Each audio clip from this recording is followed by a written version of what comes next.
வணக்கம் சாதனையாளர்களே. பகுதி 2ல் நற்றிணை குறித்த ஒரு மதிப்பெண் வினாக்களை பற்றி பார்க்கலாம். நற்றிணை ஒரு அகநூல். 275 புலவர்கள் பாடிய 401 பாடல்களை கொண்டது.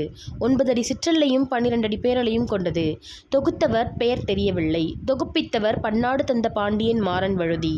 இதன் கடவுள் வாழ்த்து திருமாலை பற்றியது. பாரதம் பாடிய பெருந்தேவனார் இதன் கடவுள் வாழ்த்தை பாடியுள்ளார். இது 5 திணை பாடல்களையும் கொண்டது. குறிஞ்சி திணைக்கென 132 பாடல்களும், பாலை திணைக்கென 104 பாடல்களும், நெய்தல் திணைக்கென 102 பாடல்களும், மருத திணைக்கென 32 பாடல்களும், முல்லை திணைக்கென 30 பாடல்களும் மொத்தமாக 400 பாடல்களை கொண்டது. 1915 இந்நூலுக்கு முதலில் உரை எழுதி பின்னத்தூர் நாராயணசுவாமி ஐயர் அவர்கள் இதனை முதலில் பதிப்பித்தார். இந்நூலை நற்றிணை 400 என்றும் தூதின் வழிகாட்டி என்றும் வேறு பெயர்களால் அழைக்கின்றனர். இந்நூலின் மூலம் அறியப்படும் செய்திகள்: வணிகர்களுக்கு கொடுக்கும் பட்டம் காவிதி மற்றும் எட்டி. அன்னி மிழ்நி இருவரும் சிற்றரசர்கள்.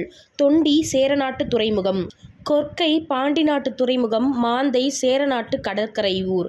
மருகூர் பட்டினம் பாண்டி நாட்டு கடற்கரை நகரம். மருத்துவன் அரவோன் எனப்பட்டான்.